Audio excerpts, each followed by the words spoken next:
নমস্কার বন্ধুরা, আজকে আমি তোমাদের সামনে একটি নতুন ধরনের পিঠার রেসিপি নিয়ে হাজির হয়ে গেছি। এটি হলো থামি পিঠা বা থামা পিঠা। এই পিঠাটি কিশোরগঞ্জের মানুষদের কাছে সবচেয়ে প্রিয় একটি পিঠা। ভীষণ সুস্বাদু ও নরম তুলতুলে হয় এই পিঠেটি। তো তোমরা তো দেখে বুঝতেই পারছো কতটা নরম এবং ভীষণ সফট। এইরকম একটা পিঠে কিভাবে চটপট করে বানিয়ে নেবে সেটাই আজকে তোমাদের সাথে শেয়ার করব। আর এই পিঠাটি কিশোরগঞ্জের মানুষের কাছে নাস্তার জন্য ভীষণ প্রিয় একটি মজাদার একটা পিঠা। তো চলো, পিঠাটির জন্য আমি এখানে 1 কাপ চালের গুঁড়া নিয়ে নিয়েছি। চালের গুঁড়াটা তোমরা চাইলে আগে থেকে ভিজিয়েও রাখতে পারো। আর নিয়ে নিয়েছি আমি 2 চামচ মতন গুঁড়া দুধ, আর নিয়েছি 1 চামচ মতন বেকিং পাউডার, 1/2 চামচ মতন নুন, আর নিয়েছি 1/2 কাপ গুড়। এখানে আমি নলেন গুড় নিয়ে নিয়েছি।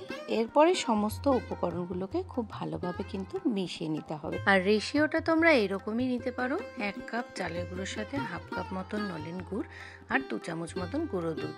আর এরপরে সমস্ত উপকরণ খুব ভালোভাবে মিশিয়ে দেওয়ার পরে এর মধ্যে কিন্তু আমি দেব এবার পাকা কলা।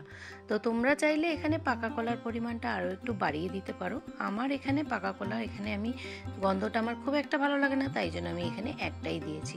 এই পিঠার একদম বিশেষত্ব সেটা হচ্ছে এই পিঠের মধ্যে পাকা কলাটা দিতেই হবে। তো এই থামি পিঠা খেতে কিন্তু খুবই সুস্বাদু।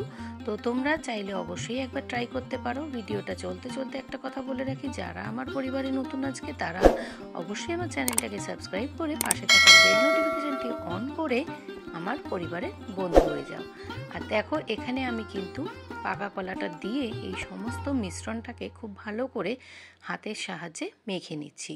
প্রথমে একটা হ্যান্ড বিটার দিয়ে খুব ভালোভাবে আমি সমস্ত শুকনো উপকরণগুলো মিশিয়ে নিয়েছিলাম। তারপরে কলাটা দিয়ে খুব ভালোভাবে কিন্তু আমি মিশিয়ে নিচ্ছি। এরপর এই ব্যাটারটাকে একটু লিকুইড করার জন্য আমি এখানে 1 কাপ মতন জল দিচ্ছি। জলটা প্রথমে বুঝেই দিতে হবে, প্রথমেই সবটা জল আমরা দেব না। প্রথমে 1/2 কাপ মতন জল দিয়ে বেশ কিছুটা কনসিস্টেন্সিটা একটু লিকুইড করে নেওয়ার পরে তারপরে এখানে আমি পুরো জলটাকে অ্যাড করব। তো দেখতেই পাচ্ছ এখানে কীরকম কনসিস্টেন্সি হয়েছে। তারপর একটি জারের মধ্যে নিয়ে নিয়েছি, ব্লেন্ডার জারে, যেটার মধ্যে এটাকে পেস্ট করে এর মিশ্রণটাকে আরও স্মুথ টেক্সচার তৈরি করে নেব। বেশ কিছুক্ষণ এই চালের যে ব্যাটারটা, এই যে পিঠের যে ব্যাটারটা, এটাকে বেশ কিছুক্ষণ একটু রেস্টিং টাইমেও রেখে দিতে হবে 5 থেকে 10 মিনিটের জন্য। তো দেখতেই পাচ্ছ এখানে ব্যাটারটা কতটা স্মুথ হয়ে গেছে। আর বেকিং পাউডার দেওয়ার কারণে কিন্তু এই ব্যাটারটা সুন্দর সফট হয়ে গেছে। এরপরে আমি হাঁড়িটাকে তৈরি করে নেব। যেই হাঁড়ির মধ্যে পিঠেটাকে তৈরি করা হবে তাতে আমি 1/2 হাঁড়ি মতন এখানে জল দিয়ে নিয়েছি। তার উপরে আমি দিয়ে দিয়েছি একটি পাতলা সুতির কাপড়, যেটার উপরে এই পিঠেটা কিন্তু তৈরি করা হবে। একেবারেই সহজ পদ্ধতিতে এই পিঠেটা তৈরি করা যায়। তারপর এই হাঁড়ির মুখটাকে একটি দড়ির সাহায্যে বা একটি সুতোর সাহায্যে সুন্দরভাবে টাইট করে কিন্তু বেঁধে দিতে হবে। তো হাঁড়িটা এবার আমি গ্যাসের আঁচে বসিয়ে দিয়েছি। আর দেখতেই পাচ্ছ হাঁড়ির মাঝখানটায় কিন্তু একটা গর্ত আকারে তৈরি হয়ে গেছে। তারপরে আমি একটা ঢাকা চাপা দিয়ে রেখেছি জলটা যতক্ষণ না পর্যন্ত ফুটে আসে। তো ফুটে আসা অবধি অপেক্ষা করতে হবে। তারপর সামান্য একটু হাতার মধ্যে ব্যাটার নিয়ে খুব সুন্দরভাবে একটা লেয়ার তৈরি করে দিয়েছি, যাতে এটা একটু শক্ত হয়ে যায় এয়ারটা গরম বাষ্পতে। তো এখানটা এটা শক্ত হয়ে যাওয়ার পরে তারপরে আমি পুরো ব্যাটারটা হাতার সাহায্যে পুরোটাই কিন্তু এর উপরে দিয়ে দিয়েছি।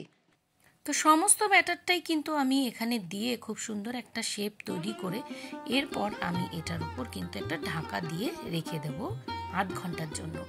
এবারে 8 ঘন্টা আমার সময় লেগেছে, তোমাদের কিন্তু হয়তো যদি পিঠের সাইজটা ছোট হয় সেখানে কিন্তু সময়টা একটু কমও লাগতে পারে। তো আমি এখানে একটা ঢাকা চাপা দিয়ে দিয়েছি। ঠিক আমার 25 মিনিটের মধ্যেই জিনিসটা হয়ে গেছে। তোমরা চাইলে একবার একটা কাঠি ঢুকিয়ে এটা চেক করে নিতে পারো, দেখতে পারো যে এটা কাঁচা আছে কিনা। তো আমার কিন্তু এখানে অপূর্ব স্বাদের থামি পিঠা কিন্তু একেবারে রেডি। তো চটপট করে তোমরাও একবার বানিয়ে ফেলো এই থামি পিঠা। কিশোরগঞ্জের এই বিখ্যাত থামি পিঠা সকালবেলার জলখাবারে, সন্ধেবেলার টিফিনে, নাস্তাতে অপূর্ব সুস্বাদু। তো দেখতেই পাচ্ছ কতটা সফট হয়েছে। এত সুন্দর একটা পিঠের রেসিপি, ভীষণ সুস্বাদু। তোমরা চাইলে পরে অবশ্যই ট্রাই করতে পারো।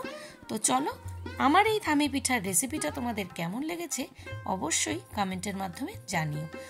তো চলো আজকের মতন ভিডিওটা এ পর্যন্তই রাখছি। সকলে খুব মজা করে এইরকম একটা পিঠে বানিয়ে খেয়ে ফেলো। অপূর্ব সুস্বাদু এই থামি পিঠা। তো কেমন লাগলো তোমাদের অবশ্যই জানিও। তো চলো আজকের মতো টাটা, সকলে ভালো থেকো, সুস্থ থেকো।